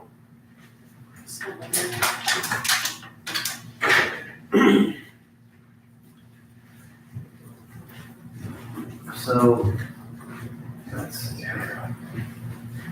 Commissioner Stefano, there's been talk about the county administrator position. There's been some emails that have gone around on that. Do you have anything you'd like to bring up on that today? No, I was gonna touch base with Marky. I did talk to County Council Mike Fleischner on Friday. He had sent me a rough draft of the position. So I kind of went through it, highlighted a few things. I've got input from 2 people as far as what they see that position being. So I'm gonna talk to Marky after the meeting and maybe take it a step further and see. Okay. The comments from department heads, or anyone else, I'd appreciate. So, Okay, so it's something that looks like it's in process. No action to be taken today. The Right, job right. description is preliminarily made and it would be get tightened up before Yes. created or Yes. before taken under before it's consideration. put out to the public to advertise for that position. Okay. So, yeah, just gathering info at the moment. Do you have any comments? Anything? Happy to see it move forward. Do we need a break? Need a minute? Sure. Yeah, take 1 minute and we'll have Mr. Oates come over.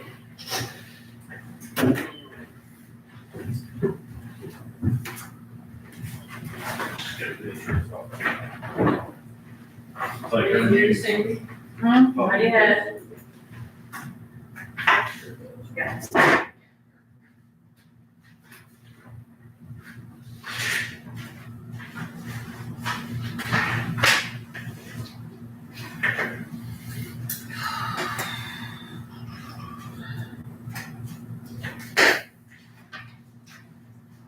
And Sandy, I did read your email, by the way. Your feedback on that, I did read it. Just thoughts. No, absolutely, and that's what I need, because I simply don't know. You're the second person that's emailed me on that. So no, I don't know until I get that feedback of,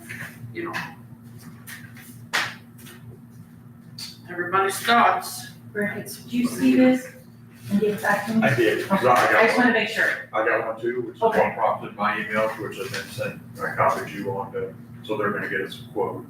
I just wanna make sure. No, I did, yes. Thank you.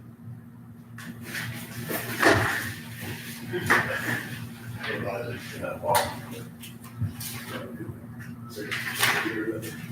think we're number 10 this year. Some of the resolutions too, right? Yes. Oh, the last one I just did was resolution.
I'm fine. A little warm, but it's set where it's normally set, just doesn't seem as cool. Does what it wants, you know that. Yeah.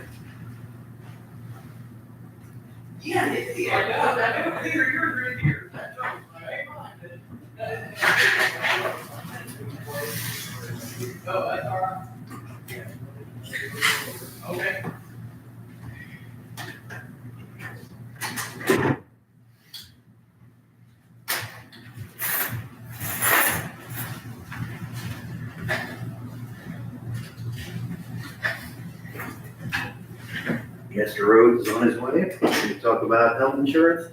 Is there anything else from the auditor today? Anything from the county attorney?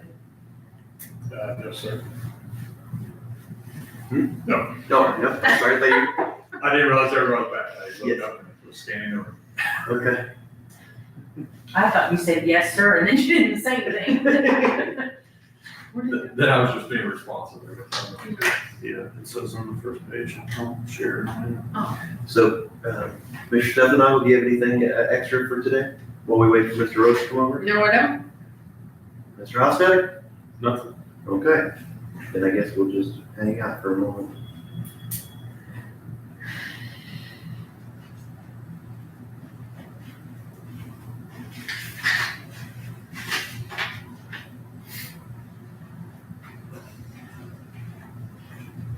Here we go. Good morning. Good morning. Come on up, sir. Ready for me? All right. We're moving along today. Sounds good. I'll get started on some stuff. Max, he's still on his way, I think, but I can go ahead and knock out a lot of what I got going on anyway. And then he's going to speak to some stuff as well. So I just wanted to schedule open enrollment for 2025 into 2026. We would start that on Wednesday, November 5th, and we'd end that on Wednesday, November 19th. Run a typical 2 weeks like we usually do. So. What does that mean for the employees? Full-time benefit eligible, they would, we'd go on-site meetings as well as self-enrollments through the online portal. So that where you'd be signing up for benefits for 2026. Okay. So, This will be the one where a person can say, I didn't take vision last year, I'm gonna take vision this year. Yep. Make any changes you want to do for 2026. You'll send an email for people. Yeah, there'll be a lot of communication going with that. Can you So. say those dates again? for me? November 5th start, November 19th end. Like 4 PM or noon or? End of day, yeah. So 4 o'clock, I guess, yeah.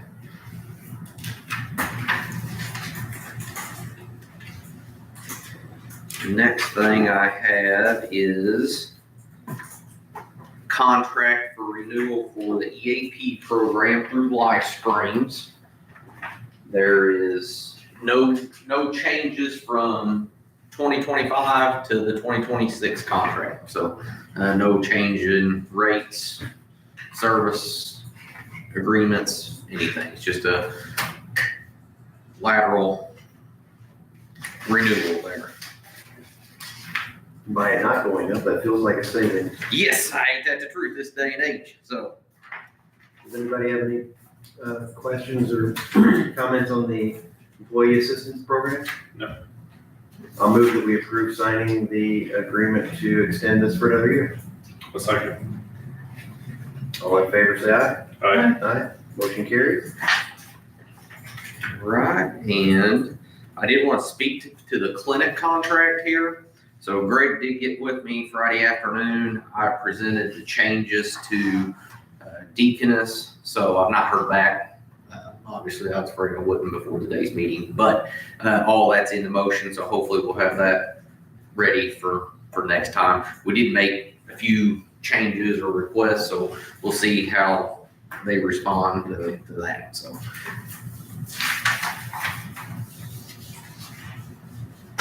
Have you heard anything that would lead you to believe that it's not going forward? No.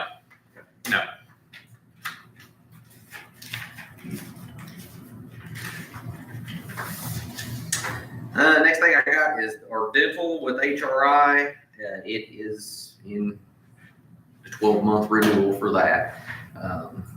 So rates did increase from current policy to the renewal policy, but coverage does not change. It's the same plan that we've had.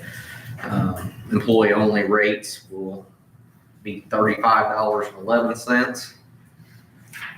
Employee spouse rate, $72.19. One more time on that one? The spouse, employee spouse, Yeah. $72.19. Employee children, $96.31. Employee family, $135.50. And them are monthly rates. And that is for, you got me to go with that for? Dental. Dental. Yeah. So, I just got the policy renewal here. We want to approve those, just print, sign, and date at the bottom there. I got a few more if you want me to pass them out. Oh, Yeah, dental- the dental ones. dental ones. I think you guys may not. Yeah. What, you have the renewal? Yeah, just say Yeah, that. that'd be great, I'd like everybody to look at it. So with HRI, is there any reason we wouldn't take the renewal? Not really, because the issue is we can quote Delta Dental, and we actually quoted Delta Dental last year, and they come in with higher rates at renewal. And probably the worst thing with Delta Dental is there's a couple more popular dentistries here locally here in Jasper that people use. Delta Dental is not accepted there. So if we would switch to them, the rates would be more, and then also you wouldn't have the in-network coverages as much. So that's why HRI Dental still came back and they were higher than 35 for the individual and those numbers that you gave us. Yeah. Yeah, and then there's, like you said, there's two big dentists in network, or in the area that aren't in network. which would cause some disruption to. That I'm sure a lot of people in town use. So again, when we do renewal, people will be able to go in and look at the cost to them. Yes. Right? I mean, that's how it Yep, comes yep, up, and it'll say, Yep. I elect to take it for myself and my family, and it will cost this much. So they'll Yep. know going in what those costs would be if they choose to do that. Anybody have any issues or questions on the HRI renewal? No.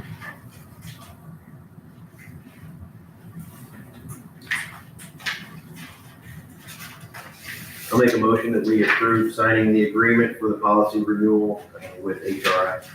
I'll second. All in favor, say aye. Aye. Aye. Motion carries.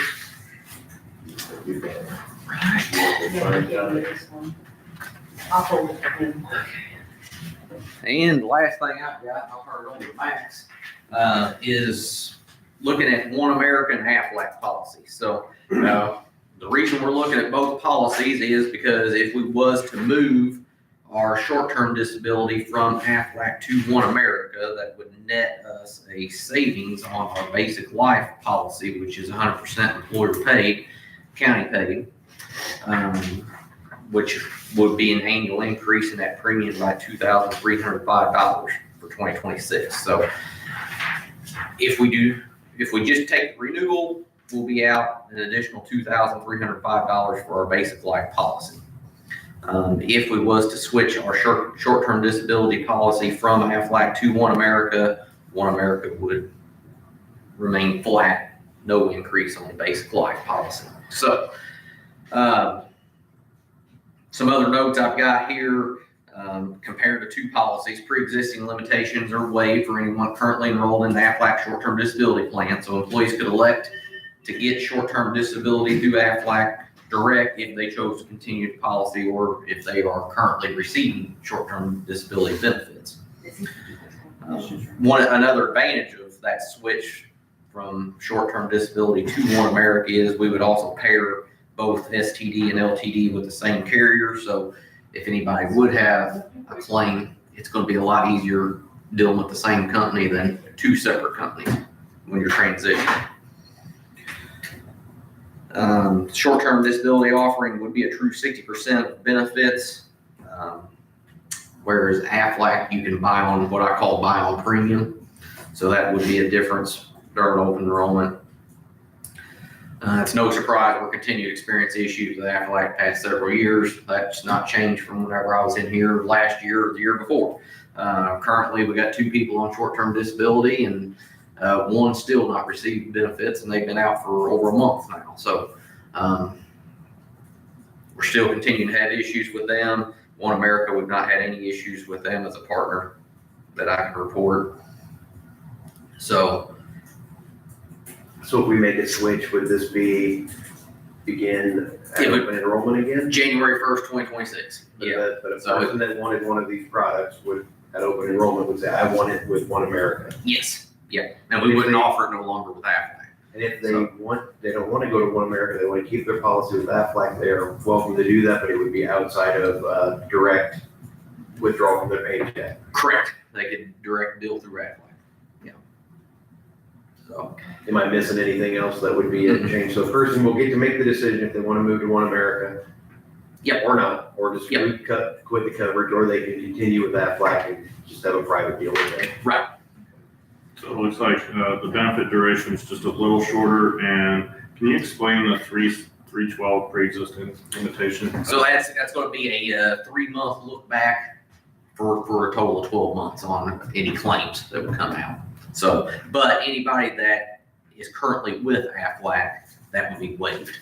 Yeah. So for instance, Nick, say you had a back problem, you went into your doctor, and that was in the last 3 months, and then you went and signed up for that, they would be able to see that. Okay. But anything outside of 3 months, if you haven't gone in for it, been treated for it, diagnosed with it, it would then still be covered on short term. Okay. And the rates, you can see there, they're a little bit different. The rates are actually better with One America through age 54. And then after age 54, Aflac got the better rates. So these are life insurance, these are disabilities, critical illness, cancer policies. that would all stay with Aflac. Yeah, I would say Currently, we'd still stay with Aflac on those, but this would just be moving the short-term disability from Aflac to One America. And then in doing so, we would save $2,305 in county dollars because there would be no increase to base I cost. think we already are on One America for long-term disability. Right. Yes, and This would simplify. basic life and voluntary life. It would simplify if somebody's on short-term, switch over to long-term if and when. Having it with the same carrier, it's a lot easier to have that transition because they've already got your records and stuff, so. I think that sounds like a fine plan. What do you think? Either way, 2,300 is not enough to make me change, but if there's, some minor issues, I mean, when you lived with a company for years, I just feel like 2,300 is not enough to make me switch. Yeah, me and Mark keep going back and forth. I think the Aflac lady said they've been working with you all for, 35 plus years. Right. So it's a long-term partnership, so. Yeah. Can I talk regarding Aflac? We have had a lot of issues with Aflac administratively as well. And it's been going on, like Marky said, for 3 years. It is not getting any better. We have talked to the higher ups. Honestly, we just get a lot of lip service and there's no action done at all. It is very frustrating. Marky and I and some of our other vendors have tried to help us get it straightened out. The time spent on it, we're losing money staying with Aflac. And who are you for the record? I'm Brooke, With auditor's office. With the auditor's office. So you help people when they have these problems and. I do the administrative side of it with the payroll deductions and paying the invoices. Thank you for your input. Commissioner Stefano, you have a thought? No, customer service is number one. Yeah. It's not there. Yeah, I know that's an issue. Like I said, right now, we got an employee out. It's like, you pay good money for your benefits and you're not getting your coverage. That's an issue. So I've been fighting with that since last week. I'm still fighting with it. Tuesday morning here, she's been out for over a month and still have not got any money. So that's a problem. So. I'm okay with, making the moves. I'll make the motion that we switch our short-term disability to, One America. I'll second. Any other discussion? No, sir. All in favor, say aye. Aye. Aye. Anyone opposed? Motion carries. Well, they can do it over here, so I guess the, I have to put all this. Yeah. Should we wait for this to focus in? Yeah, maybe. Okay. Here, I'll turn it off for you too, Mark, if you want it. A lot of stuff on there, but we'll go through it, try to keep it precise. Thank you. Yeah, so this is what I'm handing to you all. This is for your stop loss renewal. And if you remember, so your stop loss renewal, your rates, they go on 11/1, meaning a November 1st renewal. All your benefits fall obviously on a January 1st renewal. That's where I always do an open enrollment, usually in November. So basically, we just got these basically all firmed up and finalized as of last week.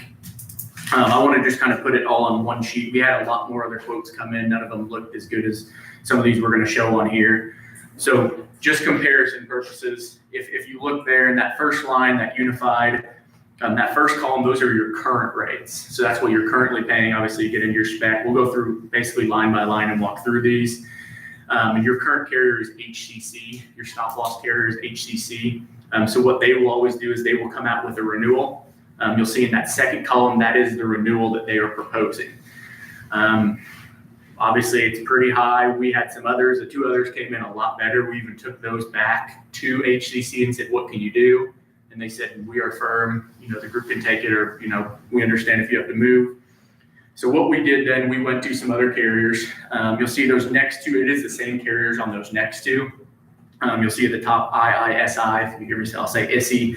So basically what we did, they were the best quote coming in. So what we did, the difference between those two, and remember probably last year, the past 2 years, we've talked about this, is possibly look at raising your spec deductible. So right now, you'll see you guys, your current spec deductible is $80,000. And if you remember, basically what you're doing is you are insuring every person on your health plan up to $80,000. Obviously, if you have a laser, that's going to be different beyond. But with your guys' size, it's something that we've talked about the past, I think, 2 years. It just kind of didn't really make sense number-wise to get up. So what we did, we had SE quote at 80,000, just saying, hey, basically we're going to run the same thing, keep it at 80,000, or also looking at the 100,000.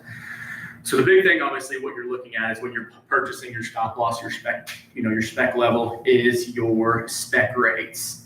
So that's down there where it says individual spec premium, employee and spouse spec premium, employee and children. You'll see that current rate right now with HCC, you guys are paying $187 per individual. That is on that 80,000. Obviously that renewal, I'm not going to talk a whole lot about that renewal because those numbers are pretty big even compared to current. But if you're looking at ISI, 184 if you would stay at that 80,000. Obviously, if you go up to 100,000, your rates are going to come down a little bit. You'll see that would even go down to $155 per member. And I won't go through those one by one, but then a big thing what you always want to look at is your annual spec premium, because those are hard dollars, those are fixed dollars. So you'll see right now you guys are paying about $997,000. Moving to, if you went to ISI and stayed at the 80,000 spec deductible, will be about $990,000. Obviously, going up to that 100,000 spec, you're going to see more savings on those fixed costs. It's going to be $835,000 that you pay on your spec rates. Can you tell me about the 2412 again? Yeah, so basically that's your contract. 2412 look back 24 months and then paid in 12. So incurred in 24 months, it looks back. So basically what it is, it's really going to be the same contract you guys are on. So say if you went with ISI on the 2412, this time next year, ISI is going to be showing a contract of 3612. They're basically just going to be adding on those 12s. Does that make sense? Not even a little. So, okay, so claims, when you have a claim that's incurred, so you go to the doctor, you have a claim. I broke my arm today. Yeah, so the first number there is incurred. So it's going to go past 24 months, and then you'll have to pay it within the next 12 months of when that 24 ends. Does that make sense? It's basically, it's maturing your contract. Because basically you can't be on a paid, it's really hard if you would be on a paid contract, meaning basically on a 12-12. Basically what this is doing, this is allowing your UGS, your third-party administrator, to pay your claims within a certain amount of time. And you want to give them a mature contract, meaning if something comes up, a claim falls through, United doesn't get the claim right away, this gives them time to pay that claim on time. And it's 24/12, sounds like it makes sense.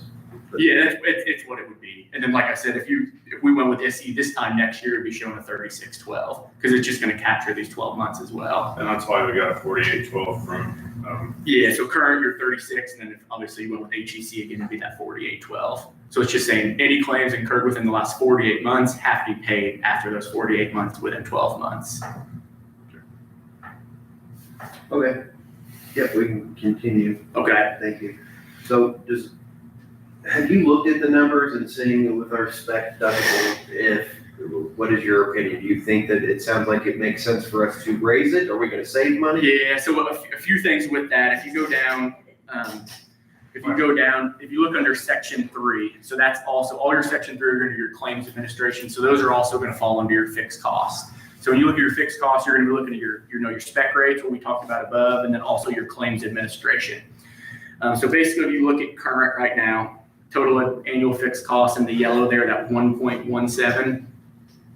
So say if you guys had 0 claims throughout this whole year, that's what you guys would pay. Obviously, you're gonna have claims.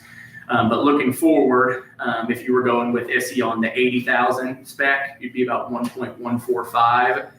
But moving up to the 100,000, that's where you're going to see the big difference in savings. And like I said, these are hard dollars. These would be what you're saving. And you're looking about, if you move to SE, the 100,000 spec, you'd be saving about 176,000 in premium. Like I said, those are hard dollars. That's not a guess. Those are your fixed costs.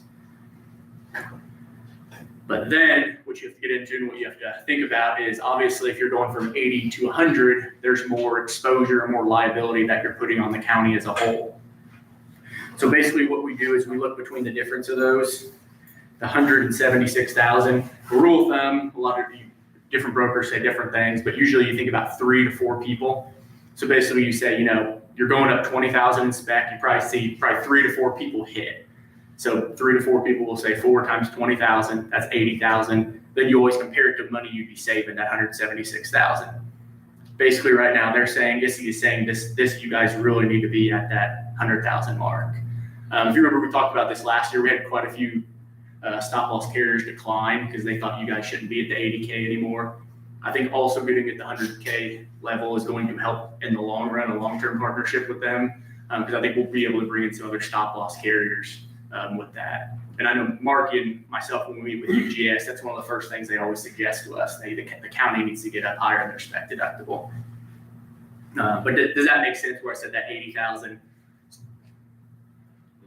compared to the 176,000 you'd be saving?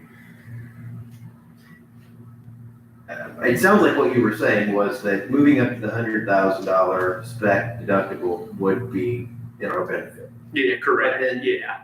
What am I missing then down at the bottom where it looks like the savings are better with the option? So obviously you're looking at, that's if, you got to keep in mind that the dollar change from current, that's if everything, you hit your total annual cost, your total maximum cost.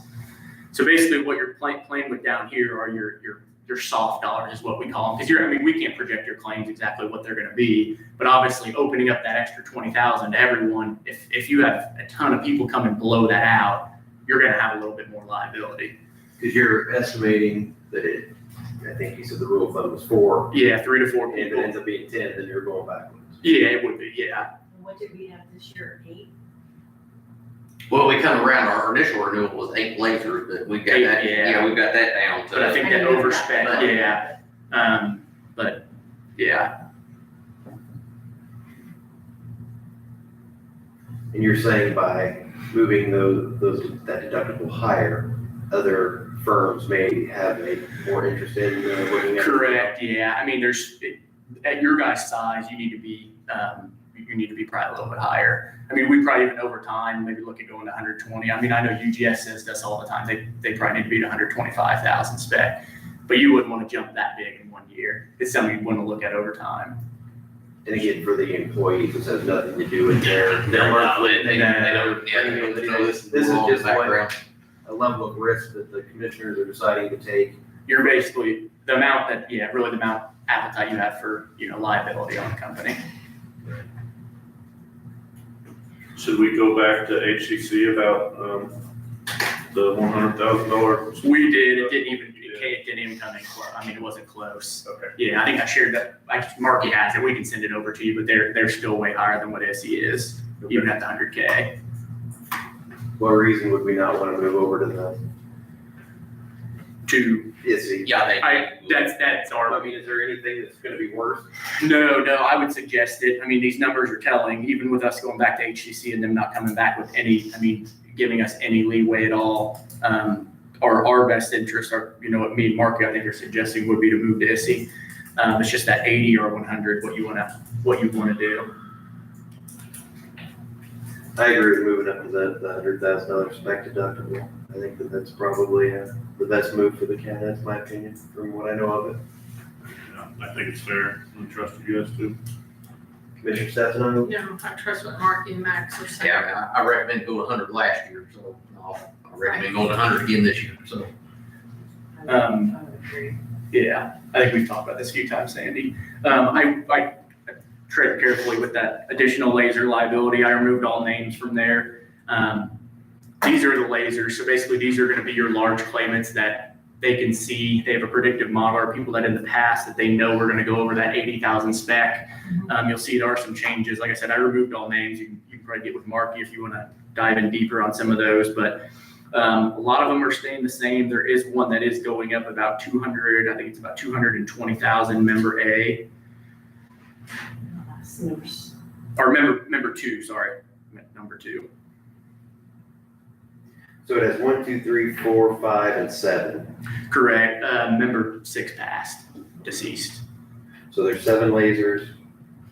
Is that what I'm? There will be 6 lasers, yeah. 6, Yeah. right, numbered through 7, and these numbers are the laser. That means we pay everything up to that amount. They are lasered, yeah, correct. If you really think about it, that is their spec deductible, that's their deductible. Because they are deemed that they will go above and beyond that, the 80 or 100. What does it mean if OT policy is not renewed? What is OT policy? Yeah, that's your organ transplant policy, that's at the bottom. So basically, what you're doing is you're carving out your organ transplant policy and putting it basically fully insured instead of self-insured, because if you have someone hit the organ transplant list, your rates are gonna go up, and that's gonna affect every single person on the plan. And we've had that for the last few years. Yeah, I So, think past 3 years. so they're just putting that in as their protection, but we've got it anyway, so it won't be no impact. Just again, for my clarity, there's a person, if one of these 6 people has some condition that the insurance company is saying, it's likely that they're gonna be very expensive next year, more so than the average employee. We wanna limit what we're gonna pay. That's accurate? Correct. Oh, yeah. They're protecting themselves. Right. And same By with that doing organ so, they can transplant. offer us a lower rate above. Correct. We could yeah. say, give it to us with no lasers, and then they'll just add it up. Then it's gonna affect every employee on the plan. Sure. Okay, so I think I'm with you. And then do you want to talk about the organ transplant? Is that something different than this? Yeah, so that's basically, you guys, most all, self-insured companies, you guys will do a carve out of your organ transplant. You'll see it is increasing slightly, from single going up to about, 50 cents, and then also family going up about $1.50. But you guys have had this in for years. Most of them do. And stop loss carriers really want to see you have those in there, because obviously that's a carve out. So basically your self-insured plan really wouldn't cover that. If an organ transplant came up, it would go hit that fully insured plan. And so the stop loss carriers are thinking, okay, well, that's going to take some risk off of us in case something does happen. So that's why they have it in there. If you see that member 1 conditional kidney transplant, if OT policy is not renewed. So that laser really doesn't exist Yeah. because we have that. Because it's conditional based off of if we did or did not have that organ transplant policy, Mhm. which we do, so. You're going to 5 members. Okay. So you need from us the okay to move forward with ISI at the $100,000 range and just to renew the organ transplant? Correct. Anybody have a problem with moving forward with both of those? I do not. Okay, I'll make a motion that we move forward with ISI with the spec deductible option of $100,000. Let's do that one first. Second. All in favor of the motion, say aye. Aye. Motion carries. And then I'll move that we approve, is Optum the name of the company? Correct, for the transplant, For the correct. organ transplant. I'll move that we approve the renewal with Optum for the organ transplant. Second. All in favor, say aye. Aye. Anyone opposed, same sign. Motion carries. I think Chad usually signs for that, doesn't he? Yes, yeah. I'll get with Mark, you'll get like another DocuSign, I think you usually sign it each year. Other things about biosimilar? Yes. Okay. You got any update on Yeah, that? not yet. So the biosimilar, if you remember, just a quick update, you haven't got the legality language back from TrueScript, but that's to add that into the plan doc language going forward for TrueScript. They're aware of it. Their legal team's working on it to provide us exact, wording for that would go in your plan doc, but we may have to get back on your schedule again here in 2 weeks and share that with you. Okay. And you're waiting for a renewed revised contract for Sam? The good say, yeah. There were some things we've gone back and forth on, just some wording on it. It's all good, but they came back late Friday and said, well, we already changed this, so we're kind of reviewing it again, so. I think we can apply you again on that one because I think there was section removed and now section 4 and all that back. So we just need a little bit of clarification on that again, so. Anything else? I don't think so, unless you guys got any questions. Overall, But that was good news for that, at least for that portion. Yeah. It seems to be good news. Yeah, and then I think obviously the big telling point that we've talked about a lot is the clinic. So hopefully these numbers look, get good again next year because that clinic's in place. So it'll be exciting to see. But I think that's all for us. Yeah, thank you all.